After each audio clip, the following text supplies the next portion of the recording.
In a world of endless options and opportunities, how do you decide which ideas to work on? He's responsible for some of the coolest Max for Live devices that we use inside of Ableton Live every day. Please welcome Iftah to the Music Production Podcast.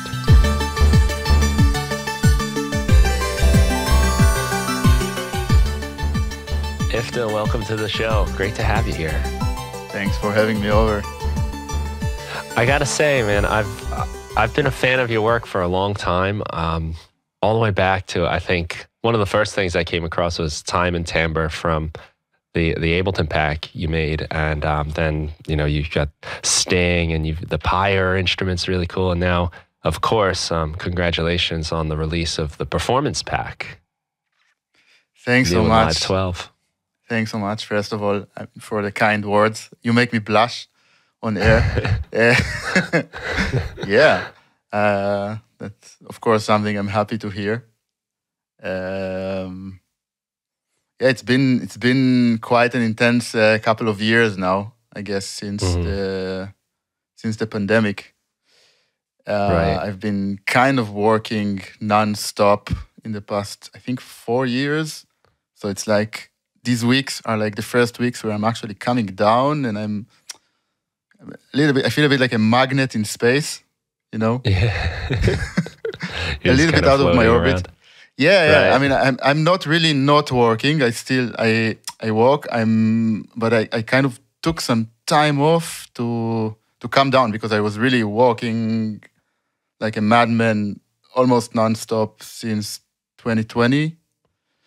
So I felt that it's like up post Performance pack, which was probably the biggest Max work I've ever done, the most complex, the most challenging, the most ambitious, like in any aspect. I felt that it's really good to take some weeks off and calm down a little bit. So that's what I'm trying to do now. Yeah. Yeah, that's important because, we live in the world where they tell you, hustle, put in more, keep working. And I mean, there's a lot of good to that, but sometimes we forget too. You have to rest and recover. And sometimes that's when even like great new ideas come to you and you start realizing a little bit how you've been spending your time and if that's how you want to go. So I'm glad you're getting a chance to take a deep breath after all this work. Yeah. I mean, I wish I knew how to take a deep breath. It's not, my mind is constantly working and I'm already plotting the future and I have 1 million ideas. And actually also working, doing like fixing old stuff at the moment. So it's not really that I'm not. Yeah. It's just like the big pressure of this huge release is has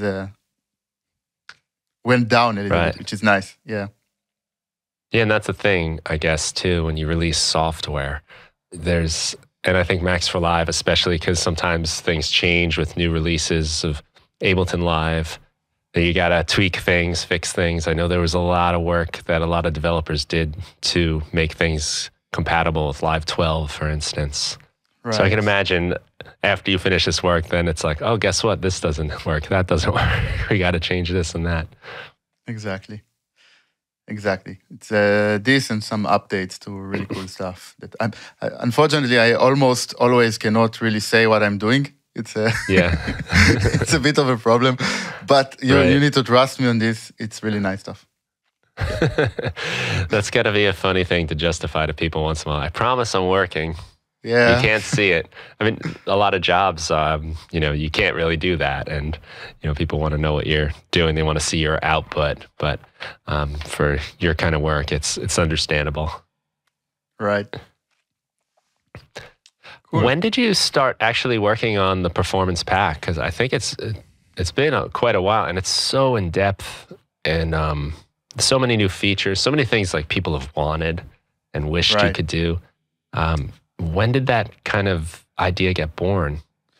Well, I mean, this idea got born sometimes in the beginning of the 2010s, I would say, when I was like deep into touring. For those who do not know, I was alongside Olaf Ilgenfeld. We formed the duo named Skinnerbox. We toured the world for 17 years from 2004-ish to 2000, a little bit, 16 years maybe, 2021, till the pandemic, basically. So, and my role was I was playing Ableton Live on stage with controllers that I made, sometimes with extra hardware, but Ableton was the core of my setup. So Ableton and Max, and later on Max for Live, because we started way before Max for Live, actually. So most of the ideas for the performance pack, or let's say the bigger devices like Variations and Performer, originated from my days as Skinnerbox, basically. My personal needs on stage, things, bits and pieces that I've built to myself in order to tune the computer to a better instrument, so to speak, to a better live instrument. Right. Yeah. I hope this answers the question. So this is actually, this is that's where the ideas originated from, but the actual idea to make a performance pack, which was a dream of mine, an ongoing dream of mine since many, many years, came about 2 years ago, more or less, give or take. And it's also, we have to mention the fantastic Matt Jackson, with whom I've collaborated on this pack. He works at Ableton, actually. And while I did the programming, he contributed a lot to the concept of the devices. So we actually sat together and plotted on a piece of paper, like literally on a piece of paper, drew how things could look like. And this was about 2 years ago, something like this. That's cool. So, of course, the experience, right? You start doing things and you realize what you want. And, that's, I guess, something I'm really coming to understand more and more, but just about the creative process in general, is you really have to start. You can't kind of just sit around and be like, wouldn't it be nice if? Sometimes you get ideas like that, but a lot of times it's just, let me try something and now I have to react to it and see what happens. And for you, touring the world and realizing, I wish I could do this. I want to be able to do that. Wouldn't it be great if this could happen? I think those are the way the best ideas come about, whether it's painting a picture and you do a certain color in the background. It's like, ooh, wouldn't it be nice if I had this contrast to that? So It's nice to hear. And it makes a lot of sense from your experience that this is something that would come out of that. Right. I absolutely agree. I think that I have like a big part of my life, I dealt with the computer as an instrument. It has always been my main instrument, way before computers were legitimate musical instruments, so to speak. By now we live in an age where it's acceptable. People treat computers as an instrument. Right. It hasn't always been the case.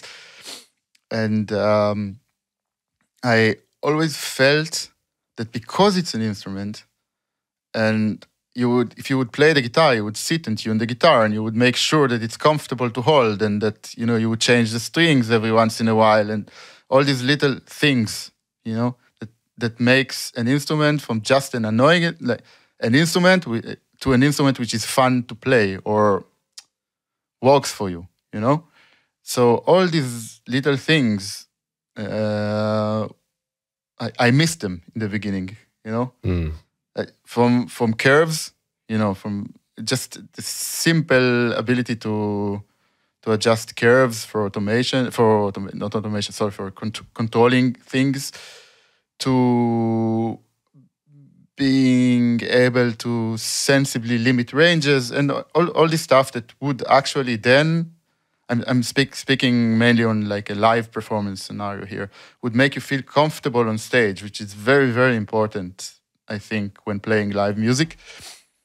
More important than your gear and more important than anything is to be able to feel, to take away the technical hassle and to have fun on stage, because it just does something good to the music, in my opinion, in my humble opinion. I don't think it's a global truth or something, but that's how I feel. Like, well, if you're uncomfortable on stage, and I'm sure so many people know that feeling. I certainly do, whether it's you can't hear the vocals or you can't hear the other people in the band, or, at least with a guitar, by the time I picked up a guitar, the electric guitar had been around for well over, I guess, 50 years probably. And it had been refined. It had been constructed into this thing. So we are at that point. But with computer music and the laptop as an instrument, you had to really design that. You had to build your instrument, and there was nothing to base it on before that. But maybe even, this is the... Yeah. Sorry. No, go ahead. Well, I was just thinking, when I first started bringing a laptop on stage, I think it was 2010, and I was doing my Ableton Live performance here with controllers, and I'd come from rock band backgrounds, and everyone looked at me like, what are you bringing into this club? You know, like that's cheating, or that's not an instrument, and it kind of took a little while to like win people over. But now, like you said, like you see a rock band with a couple of MacBooks on the stage and no one flinches. That's just part of the show. Right. Absolutely. And possibly also, like you mentioned, the idea that it was not accepted, and a lot of not accepted. It's not that it was not accepted, but it was a bit of fringe. And the computer is an instrument. It took a while, naturally, because it was new, and a lot of it was DIY.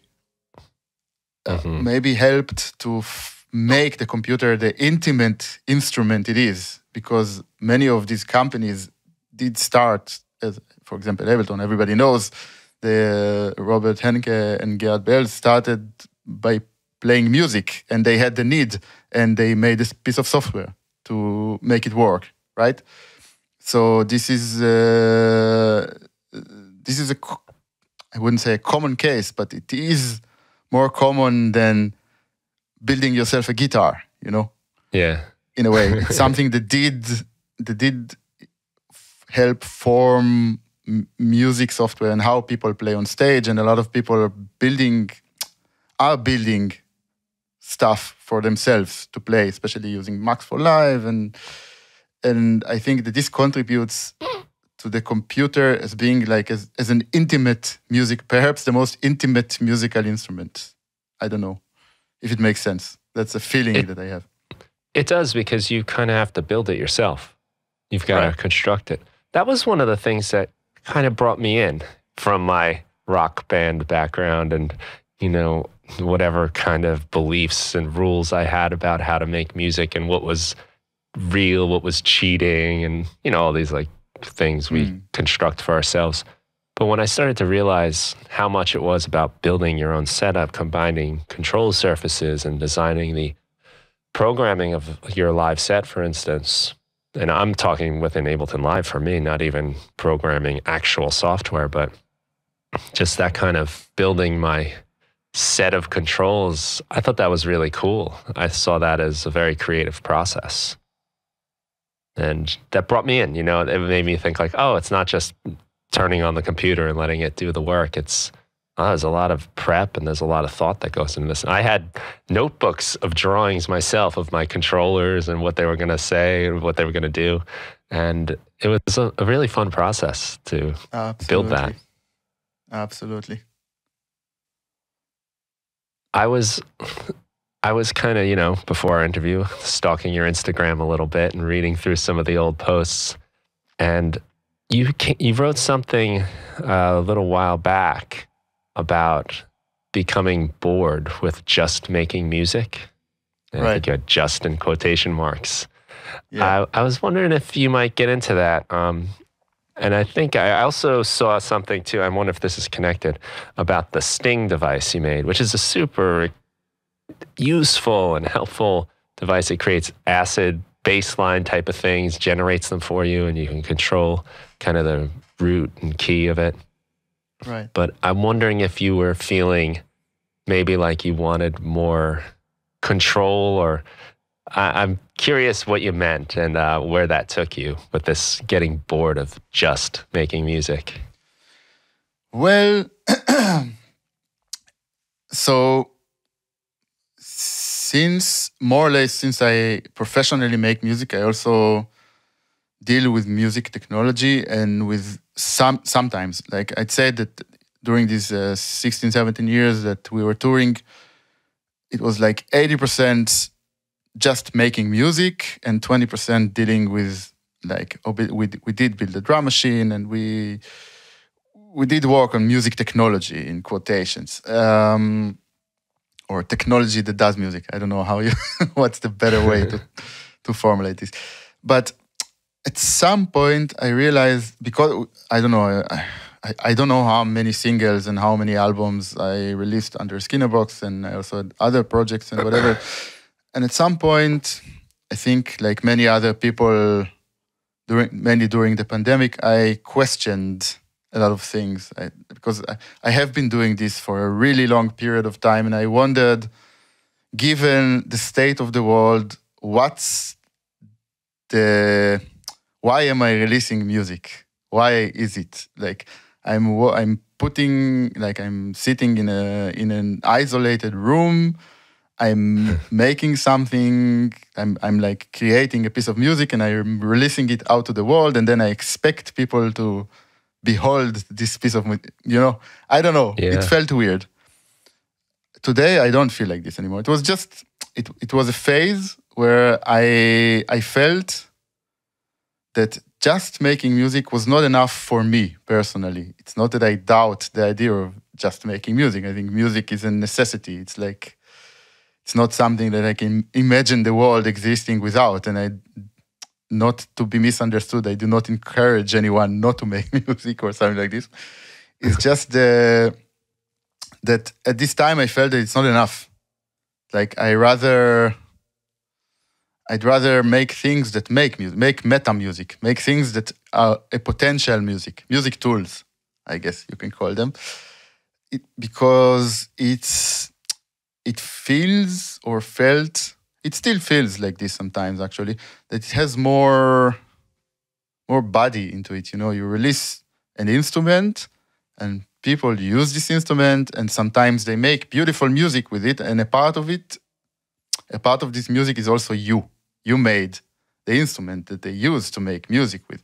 So, and there's something insanely gratifying and satisfying about this, working and seeing this thing being used, not just being listened to or being even in a boutique where somebody buys a record that you made and appreciate it and admires you for it. But there is just something so satisfying with the idea that there is like, it has this value of being used not in a technical way, but it's just beautiful. I don't know. So indeed, sometimes I feel that I need this more than just making music, basically. I hope this answers your question. Oh, yeah. And I relate to it, too. When I produce my own sound packs and instruments and design something from a weird sound, or maybe it's like a synthesizer that's built off of samples of my dog barking. To hear somebody else take that and turn it into something new and know that maybe that sound inspired them to do that, or just the fact that I kind of have a little bit of a fingerprint on that is very exciting. And it's like it has its own children for you. It spreads your legacy in a way, if you want to think of it that way. But it's very gratifying. And like you said, sometimes just here's what I did and take it in, and there's no back and forth as much, although there really is. I mean, we've all related to music, I know, but there is something different when somebody takes what you've done and takes it somewhere else. It's a fun feeling. I get what you're saying exactly. Absolutely. I think I was like in the beginning of the pandemic, I was in the beginning of the pandemic, I was very hardcore. I was like, okay, now I'm only interested. I've done music 20 years of my life. I've released countless singles and albums, and now I want to do something completely different. I want to, not completely different, but I want to elevate to something else. I'm not interested in just making music. Today is different. I make music again because it's inherently it's a thing that inspires you. Also, you build something and then you get inspired and you make music, and then the music also inspires you to build other things. So, and I'm happy I do. Actually, I'm very happy I do. I've been making music all of my adult life and even before, let's say. So it's just it's a I don't know. I wouldn't call it a phase, but I'm very happy also that it pushed me to shift my focus into building tools, which is where my focus is right now, let's say. So if before it was like 80-20, now it's 20-80. It's just the opposite. Yeah. I think that was an interesting time too, the pandemic, for us to all reflect. And of course, like to be touring like crazy and then to have it stop is a really drastic change, I'm sure, for you. Right.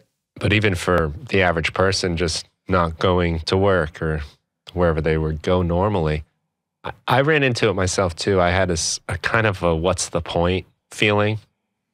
All this crazy stuff is going on in the world and I'm making these silly little sounds. You know, it kind of felt silly and it made me really look deep into why. And it's kind of I've had that before. So maybe after like a relationship ends and you're feeling depressed, you know, what am I doing this for? This is silly. Get your life together. But it's something we always turn to. It gives us strength to get through difficult times and it brings people together. It can inspire others. And it was nice to kind of go through that, to re-understand why I've been doing it so long, because you get caught up in the pattern and the routine, and this is the thing I do, and this is the process. And that kind of spirit of when you first begin and you first get excited about it is a nice thing to revisit every once in a while. And I think it just makes what you make even better. And it's cool you went through that, because I can see how having that will enrich the entire Iftah experience. You know, when we look back over time, like, oh, that was a cool, maybe not a phase, but kind of like a wave in the overall ocean of your work. Right. Yeah, I agree. It also got me into, so maybe it's the first time that I developed hobbies. Like, I never had any hobbies before. I really got into documentary photography and field recording, which is something that I still practice, like for mostly recreational purposes, but not only recreational purposes, because I'm very bad in doing things only for recreational purposes. So field recordings always also end up being ideas and things and music or packs or whatever. But it was very good for me to also do other things than just be in the music tech world or music world, you know. Yeah. So, yeah. Those things enrich your other, hobbies or passions or jobs. When you start exploring other things, you start to see how they all connect. Yeah. And I guess that led to your involvement in the Lost and Found pack too, right? Like all the field recording stuff. For me, that's a really exciting collection of work. I've always appreciated music that used kind of unusual sounds and creative uses of things people might think of as noise, almost like, music is this like crafted special thing. It came out of an instrument, it came out of a voice. And so much of what we hear, we almost consider like trash, or it's not valuable on its own, but to hear it be put together and make beautiful music has always been really fun for me. Right. And that pack especially is, one of my favorites that have come out in a while, because of that kind of idea behind it. It was super fun to work on, actually. I took a week or two, I think, off, and not off. I cleared a week or two of my schedule and just went out and did field recordings in the city. Especially, I recorded the sewer system, which was really, really cool. I made this. I love those sounds, the sewer drums. And, cool. Yeah, it was fun. It was fun. Yeah. Were you granted access to these areas? Were you sneaking in? No. I've built really, really tiny mics, and I just let them, I slid them in, basically. Yeah. And you built the mics too? Yeah. So there was also this interest in field recording also made me, I made like a limited edition of mics that I actually sold. And it became insanely popular, and I decided to. I just don't have the time. I would have done this, like it would have became a thing, but I'm always in between things, and this is like it's a very demanding. Like I found myself becoming a microphone company almost unintentionally. So I had to like put on the brakes a little bit because I was in that time I was like building Microtuner, which was it is probably the second most complicated and ambitious Max device I've ever worked on. So the time was just not there. But I did manage to build and sell a nice limited edition batch of microphones, but they were not that small. The tiny variation is just a variation that I made for myself, project specific, in order to be able to record the sewer, actually. That's really cool. So there's this sort of almost undercover sneaking around. Yeah. Like a spy microphone. Exactly. More or less. It fits through the holes of the, Right. Wow. So that's the kind of thing too, I'm sure, where you don't really know what you're going to get, right? It's kind of an exploration. No, I mean, the resonance is just amazing in the world. It's like, it depends on the size, and it becomes very tonal very fast. And then if you start to throw in, it depends on the depth. It's a universe going on down there. Yeah. Yeah. All beneath our feet every day. No idea what it's doing half the time, but take it away. You know it's gone.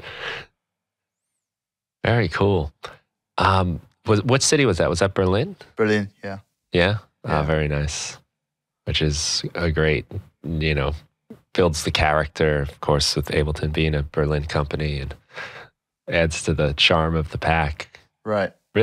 How fun to know you're able now to make music with that. Have you heard some of the stuff people have created with it and got to enjoy that a bit yet? Honestly, not yet, but I would love to. I'm sure people did. I just I didn't get the chance yet. The demo sets that come with that pack are really cool. Right. Really awesome sounds and outlandish music, like genre defying. Like it's not like one kind of style of music like we would all recognize. Really interesting. Totally.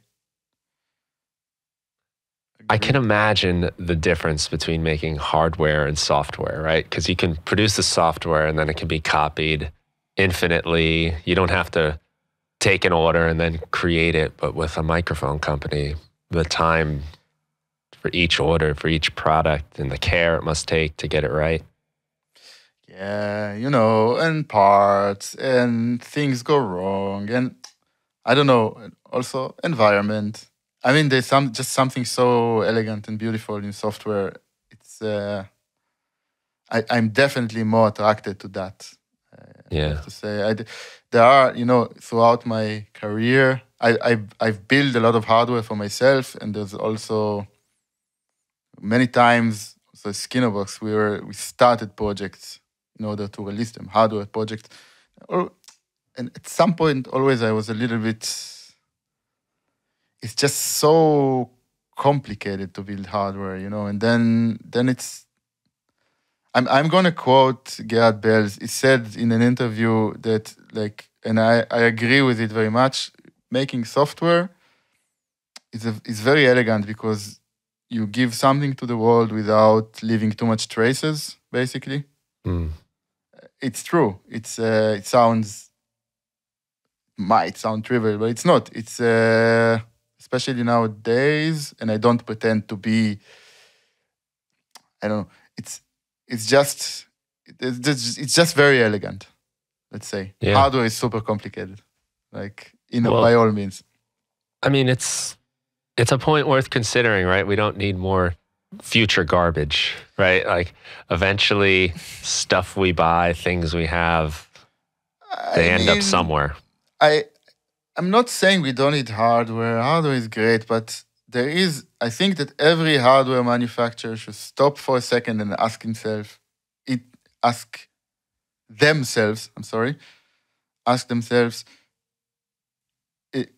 could this be a plugin, or does this need to be a hardware device?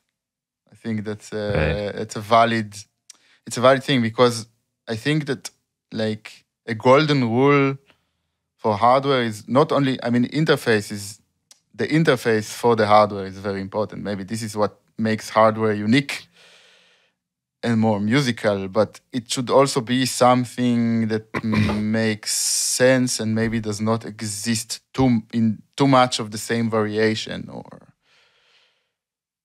Yeah. Or at least not come in so much plastic packaging. yeah. Also, That would be good, right? right. I read an alarming article of how much plastic is in everything, including our food and waters. So It's I'm with you insane. on that. I can agree. Yeah. Do you have with the performance pack in particular, say, excuse me, one of the things I loved about it that you did is the curves on the controls. Very early on in programming my MIDI mapping on my controls, I realized I want this knob to turn on the filter, but I don't want the reverb to come right away. I want it to take a little time and maybe go up and then come back down. But you couldn't do that. It was all very linear. Right. Are there some favorite features that you find useful, things that you think will maybe work its way into music you create or performances you do, stuff that you especially wanted? I mean, just the curves, since you mentioned it, was hyper important, as I mentioned before, for actually tuning things, to make things work for you. So this is for sure like one of the most important features. And I think also the ability to, I'm not sure I'm answering your question, but I'm just going to go with it. Oh, yeah. So when we first envisioned the performance pack, there was like, or performer, let's speak about performer, the device that you talked about, because there are 4 devices. The idea was to have like a third view for Ableton Live. Like you have session view, you have arrangement view, and then you have performance view.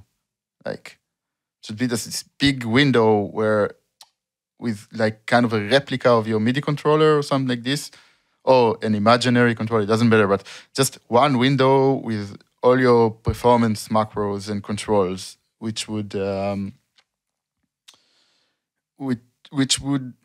let alone this feature, I find helps just to be able to look at one place on your computer and see all the controls for a live set is a very important feature, actually, that would help you to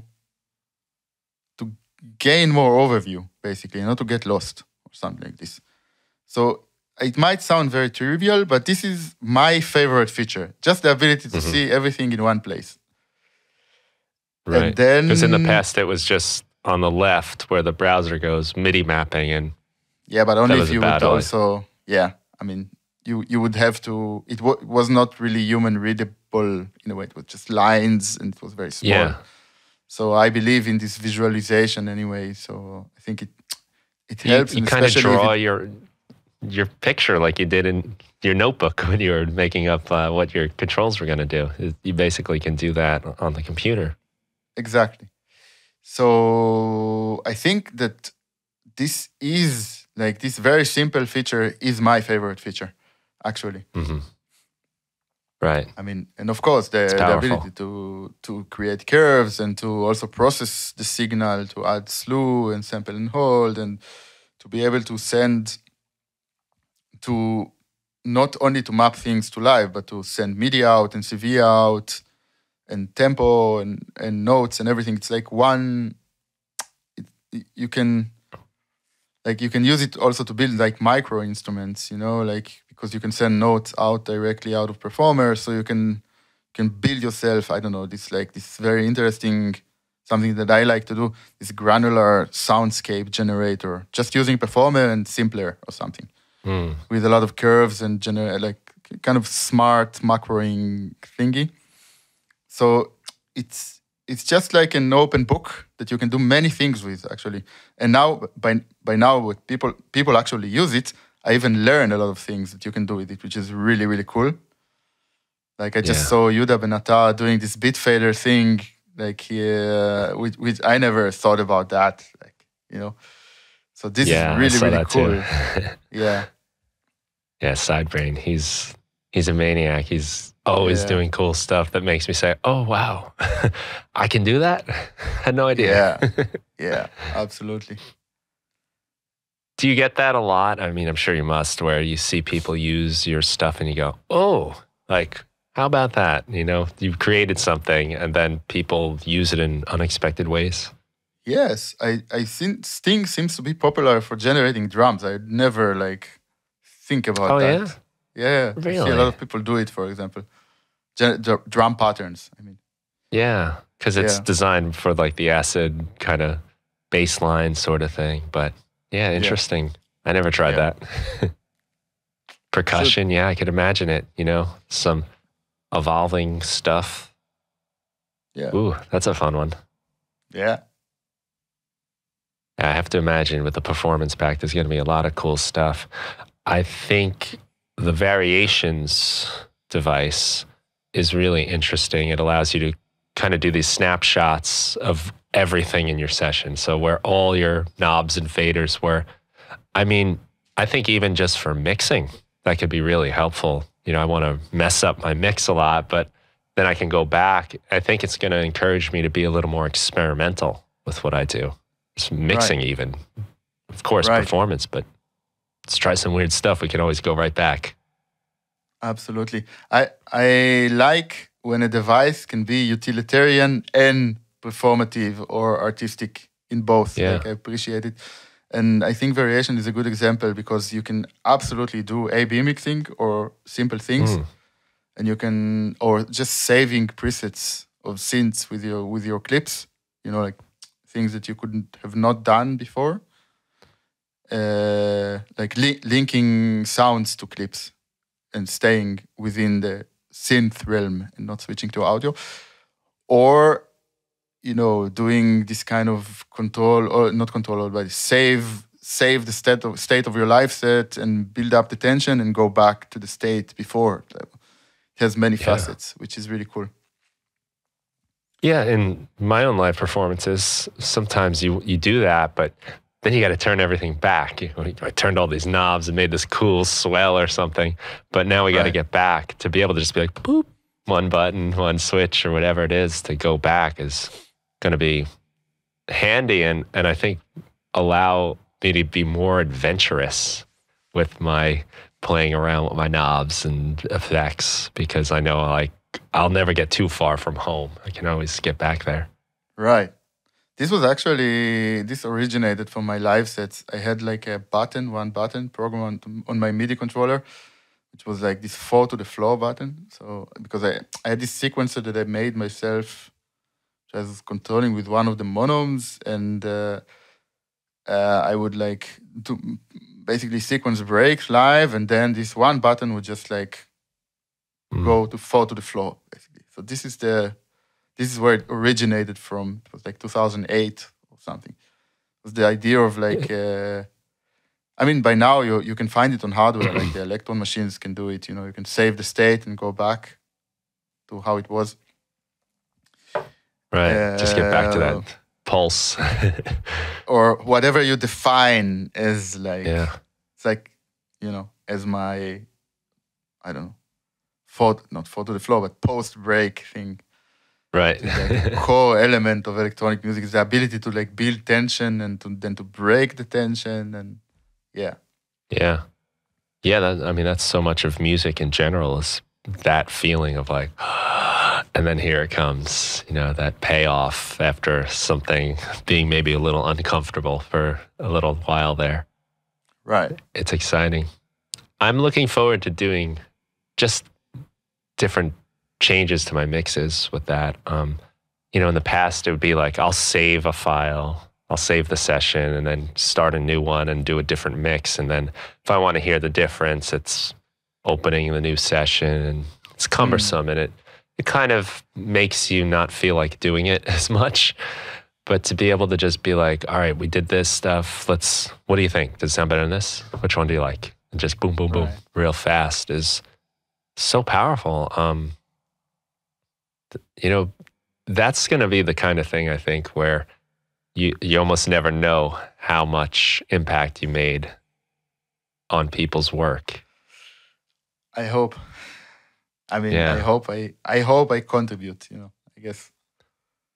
I think, well, I know you have, but I think it's probably way more than you could imagine. Just, you might not hear about some of this stuff, right? Like not everybody that gets something out of what they use goes out and tells the world how important it was. But I think there's a lot of stuff here that's going to really, the stuff we kind of wished we had already, but now is there. Do you have any idea about what makes it into the actual like Ableton Live software compared to stuff that stays Max for Live? Like when I think of Microtuner, I think a lot of that has now been incorporated into Live. I think there's still some value to using Microtuner, but a lot of it has become kind of just part of the whole tuning system that's in there. Right. It's true. I think I do not work for, I'm not an Ableton employee, so I cannot speak on their behalf, of course. But I think that possibly a part of Microtuner's success, let's say, also drove Ableton to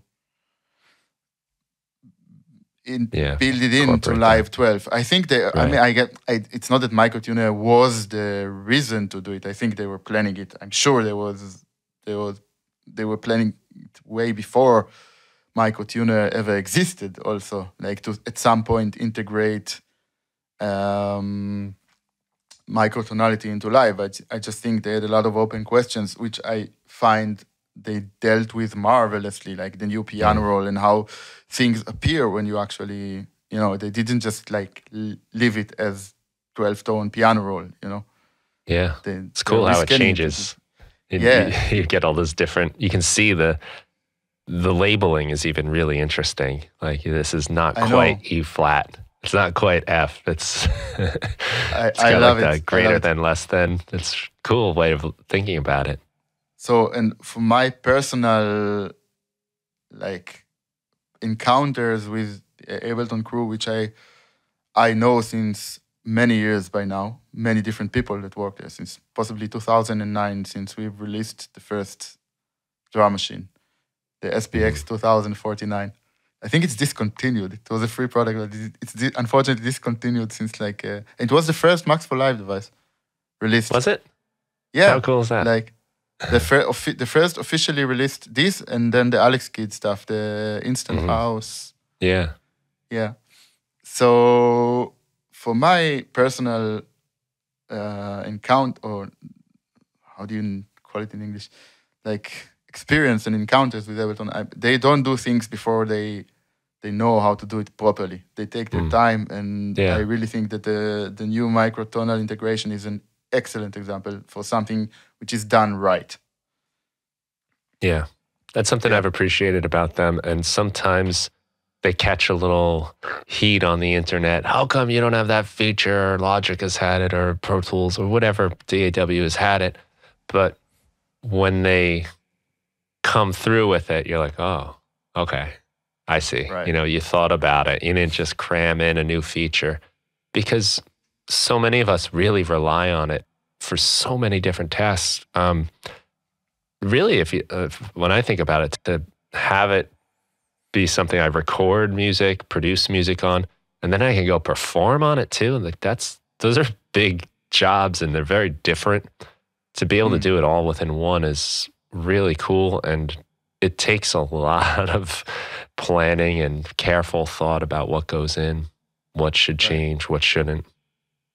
One feature can, change somebody's entire, workflow, and it must be really stressful coming up with new ideas with all that in mind.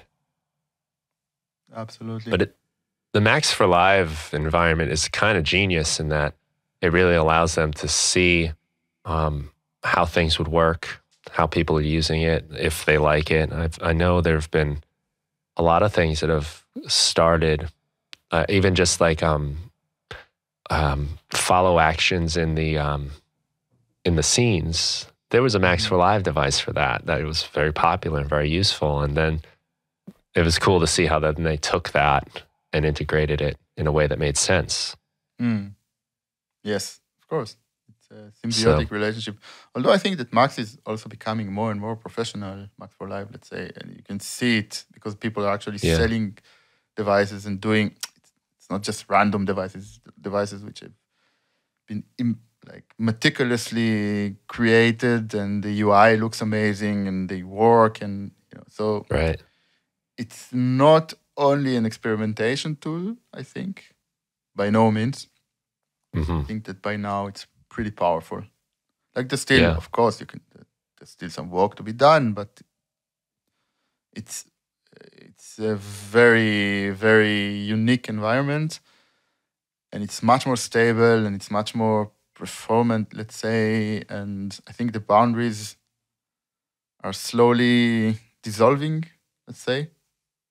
They're not dissolved yet, but I could imagine a future where you wouldn't necessarily ask yourself anymore, is this a Max for Live device or is this a native live device? Or Yeah, I go through that a lot with my students.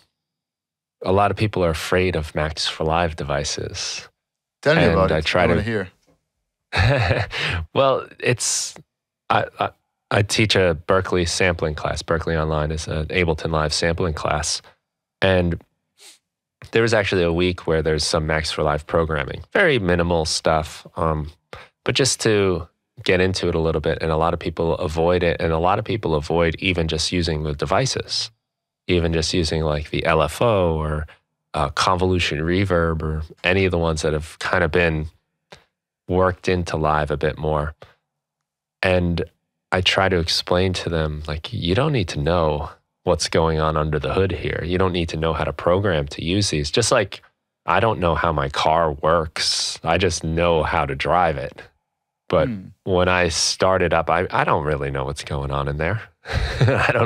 There's a lot of stuff that's happening in it, but I know if I step on the gas and turn the wheel, the car goes. And it's very similar, I think, with the integration of like Max for Live devices. And it's kind of cool how you're starting to see it. They're included more in just kind of the regular categorization. They're modulators now. They're not Max for Live. Right. It scares people a little bit, I think, but it's really just like using anything else. You really don't need to know how it works to use it. Right. Also, I think the UI, at least the official Ableton devices, they do look like native devices, more or less.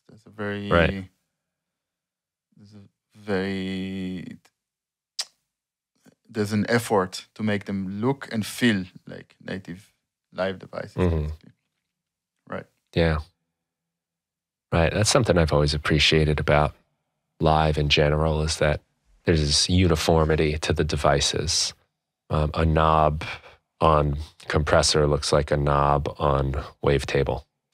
It's not like a whole new spaceship I have to learn every time I open a new device within the software. Or, wow, what is this one now? And it helped me learn actually quite a lot too. When I was first starting to understand synthesis, the envelopes looked like the envelopes everywhere. And then you start to see that, these are common parts of these systems. Very helpful. So something I'm interested in a lot lately is how to decide what to work on. And you mentioned this, you have millions of ideas all the time. And I think we all have this. There's so much we can do, and we have so much potential at our fingertips all the time now. It used to be, I can't do this because I don't have the gear. I don't have access to this fancy studio. I don't have access to this equipment. But now with software and how advanced everything has become, we kind of can do almost anything we want. Right. But if we try to do everything, we wind up doing nothing. We can do anything, but we can't do everything. I wonder how you decide, because I'm sure even just with something like the performance pack and touring, or a lot of the devices you've made, what is it that makes you decide to pursue something? How do you figure that out? Well, it's like making music. It's almost the same. It's just I have It is, to yeah. feel that it needs to turn me on, first of all. I need to like it. It's not, I don't, like, I wouldn't go and do something because I think somebody else needs it. I would start with my own perspective and then make sure that it's also useful if it's intended to be released. It's also useful for other people than me, but I need to like it from, like, I wouldn't go on an idea hunt, or usually these things just come, when I work on something and I realize that there's something missing, or if it's sound, if it's something that generates sounds, I just, for example, when I did Pyre, like this physical modeling. Is that how you say it, Peer? I've been saying Actually, Pyre. yes. I know, but it's cool. Okay. There's no reason to say peer, but Is I it a say word peer. or is it just a name? Does it mean anything? Not really. No. Okay. That's cool. I like that. But Yeah. that just, for anyone listening, you should just tell them what it is. It's really interesting. Kind of like a string synthesizer, I would say, a modeling type of thing. It's a string modeling synth. It models an acoustic string.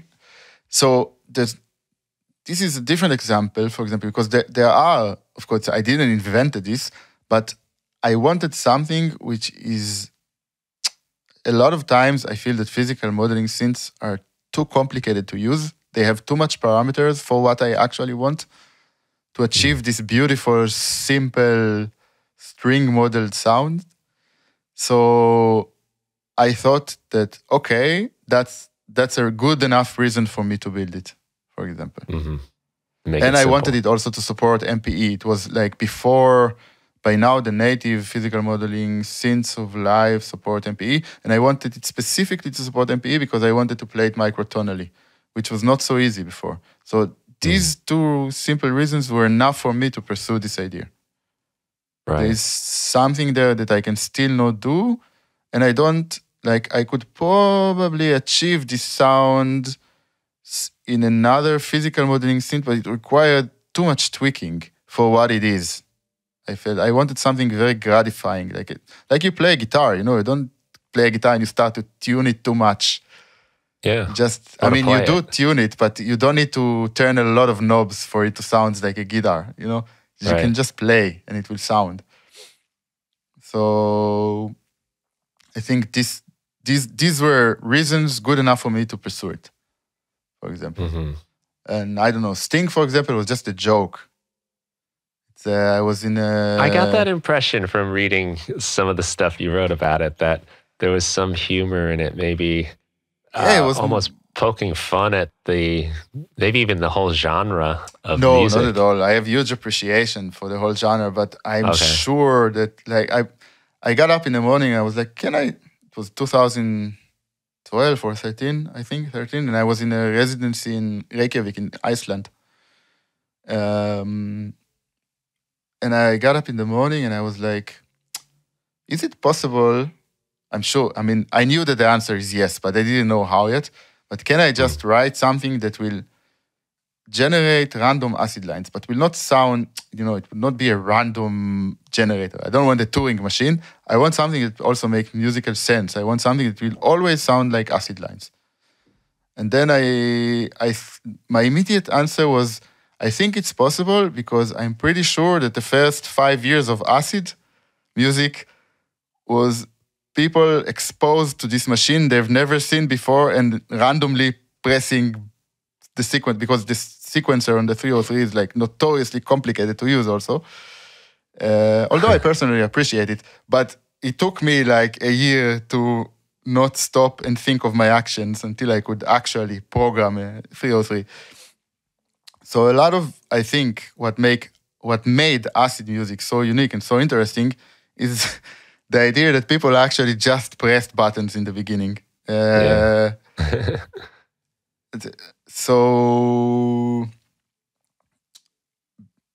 I think that was my answer. Yeah, it must be possible because it is kind of random generated music originally, not completely random. I guess people learn how to edit afterwards and they got better in sequencing. But let's say that I'm sure that the first 20 acid records were just like same here. Like my first synth, the JX3P has this like onboard sequencer. Mm-hmm. And I think I spent the first 2 years just like randomly typing sequencings in. I was like 17 when I got it or something. So, and 1 out of 5 sequences was like really cool. Like I wish I've recorded all of them, you know? Yeah. You know? Yeah, that's nice the way you kind of, you're playing, you're interacting with it and you're deciding like, that's a good one. I don't know what I did there, but that one we're going to throw away. Yeah. That kind of spirit. I think that was probably part of why it was so adventurous, you know, when that music first started coming out and then what people were eventually doing with it. But yeah, just we're going to play and see what we get. Yeah. Press buttons. Absolutely. So yeah, so like in Sting, for example, so I wanted to attempt to do this. And then when it worked, I was like, hey, okay, it's not funny at all. It's pretty cool. Like that was the moment of sobriety that this is really nice. Like it's way better than I expected. And then it was very important for me that it will have as little parameters as possible because I don't really like random generators. I like very specific random generators, like music idea random generators. I like them when they are limited so you don't get stuck on generating things because it can be very counterproductive. You just sit there and like browsing tons of presets or something. Just sit and you're never happy with the idea that you can always get something else and always tweak it too much prevents you from being happy with what you get. So the idea with Sting and dare I say other things that might or might not come out in the near future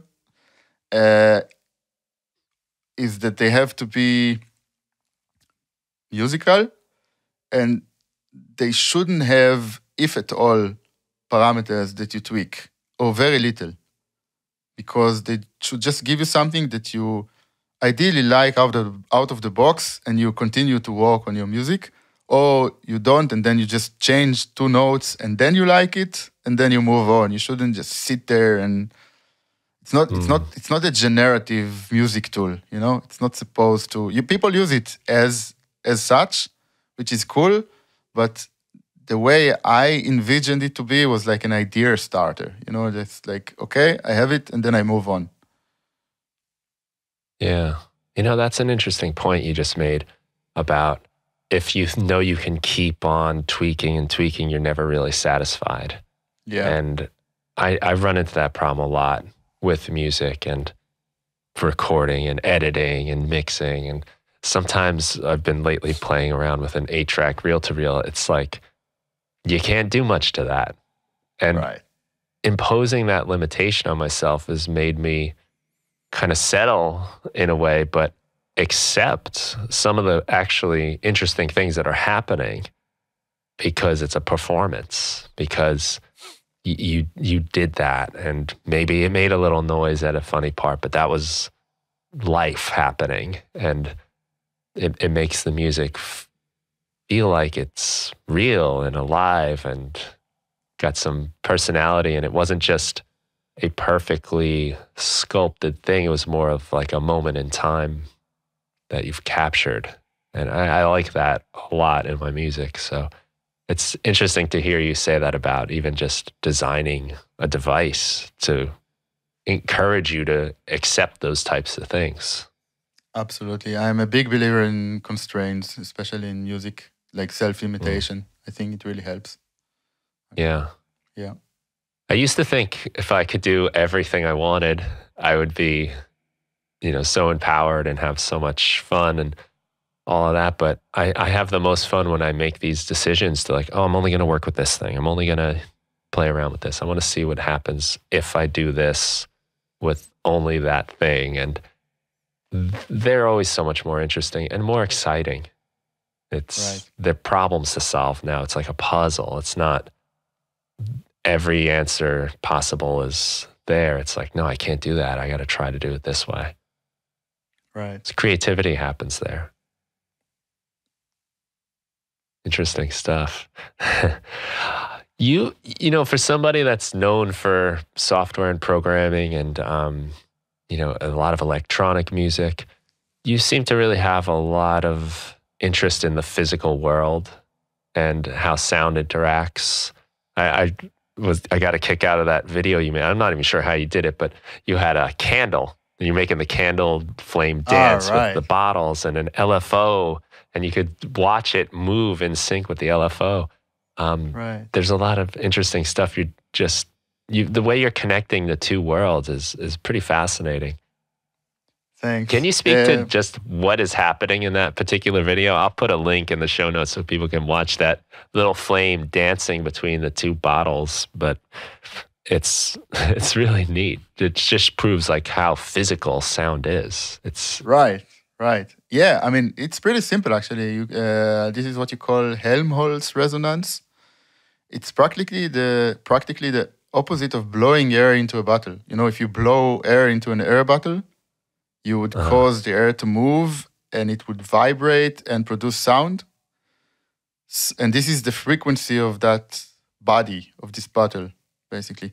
So if you take that frequency and you play it next to the bottle, you would cause air movement in the bottle, which would then blow air out of the bottle. Right? So all you need to do is just blow into the bottle, measure the frequency, and use a speaker. That's what I did. I placed a speaker next to the bottle and played the same frequency. And this just causes air to blow out of the bottle. Instead of like blowing air in and producing sound, you do the opposite. And then I just used an LFO to control the amplitude of this sine wave that I used. And this is practically just blowing air at given intervals on the candle and making it dance. It's just very, very simple. And so that's just modulating the volume of a certain pitch, a sine wave. That's being exactly, which is this pitch is not just certain; it is the resonance pitch of the body, which you then call Helmholtz resonance. It's like the term. Yeah, right, and that changes depending often like how much liquid is in. If you've ever blown on a bottle as you're drinking it, the pitch changes. Exactly, or the size of the bottle or whatever. Yeah. Wow. Well, it's a really cool demonstration of just the fact that it's all like pressure and waves moving. And it's pretty fascinating how all of this comes together and makes us feel something. It gives us, you know, goosebumps or builds tension and then release like we were talking about before. It's just air. I know. It's just air moving. Just to see it also interacting with the real world, you know, it's just... Not even using some sophisticated like solenoids or what, not using any motors or sensors or whatever, just using air pressure. It's just nice. Yeah. Yeah. It's kind of magical. Like a string just wiggling at a certain speed and creating that sound. Exactly. It's awesome stuff you're doing. And I'm a big fan. I love how useful it all is. That's something I've really noticed about what you've got here is as I've been going through your collection of work, it's just like all of this stuff is fun. It's useful. And you can go deep with it if you want, or you can just pop it in and play and have a good time. And you've struck a great balance of those two worlds. You're obviously into a lot of extremely technical stuff, but you've found a way to just kind of make it really practical and useful and musical. It's great work. Thank you for these kind words again. Well, thank you. I also, you know, sometimes just to relate to this, sometimes I'm also very not technical. I have phases. Like sometimes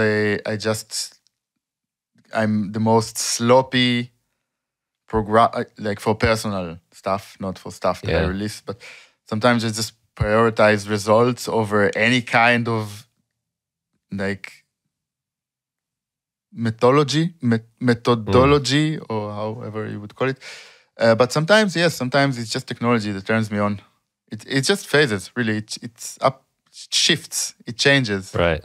Yeah. Yeah. And I've learned not to fight with it also, because as an artist for many, many years, when I was like only making music, I had this like guilt of not making, not working on something else. And when I was, because I know how to build things, like it can be a hindrance, when you're only making music and then you get an idea and then it's very hard to, the drum machine that we released, for example, we wanted to make an album and we ended up working 2 years on a drum machine. We never made the album. Like, that's so funny. So it's a curse and a bless, right. actually. And it was something I always had issues with. Like it was like an internal conflict. And now I've learned to not fight it anymore, and I just do what I want, which is have proven to be the most productive and fruitful and fun way of doing things. I just don't fight with it. If I don't feel like making anything artistic and I'm just like really into experimenting and like dissecting a new sound design and sound production idea that I just have, I'm just going for it and I don't care. And then usually after a while it inspires me to actually make music and vice versa. So that's really cool that it works out that way. Yeah. That as soon as it's like so many things, right? Once you let go, then you can kind of have it. You can kind of enjoy it. But as soon as you try to grasp something and force it, it disappears. It slips away. I know. I feel that I should be very thankful because I feel that I really get to do what I want to do now. And I'm not sure it was always been the case, especially all of these years, like being a freelance artist, and being into this game of like social media and everything, constantly having this pressure of like making a new record and playing in the clubs that everybody talks about at the moment, and hanging out in backstage and all this. And it's something very tough in it also, like this constant hustle. Yeah. It's a hustle. It's a hustle. And I love what I did. And it was a fantastic time of my life. But I very much appreciate the fact that I feel that I do what I want in a good way nowadays. It doesn't mean that I just do what I want. I just feel that I go with what I feel that is like more fun to do at the moment, and it works. And I'm very thankful for that, actually. Yeah. That's great. And we're all benefiting from it. So thank you so much for doing that. You're doing really cool work, and so much I'm excited to dive deeper in. I mean, the stuff you create is beautiful in that it's easy to get into, and then you can really go far into it. And I'm excited to incorporate it into my work. And I highly recommend anyone listening into this stuff and that's excited about this kind of stuff, you're going to have a lot of fun if you start playing with Iftah's work and checking out what he's doing, because it's fantastic. Thanks so much. Where can we tell people to go to find all your work? Do you have a favorite place to direct people? I think Instagram would be the best place. This is where I put stuff, I announce stuff that I have made, or I don't really... That's where my investigations all spread from. I know, I'm not big on social media. I do Instagram. I think that's probably the best place to go for updates and stuff. Cool. Yeah, and you've got the Linktree type of thing that has a lot of YouTube and your downloads and your products and all of that. So many of which are free, which is also incredibly generous. All of them by now, at the moment, I think. There's everything I did in the last 4 years can be freely downloaded. Okay, some of them do require, for example, the performance pack do require Live 12 suite or standard plus Macro Live. So, but a lot of people own it by now, so they should use it. Yeah. Iftah, thanks so much, man. Really awesome getting to talk to you, and I appreciate you taking the time with this. Thanks for inviting me. I'm very happy to have you. And thank you to the listener. Have a great day. Likewise.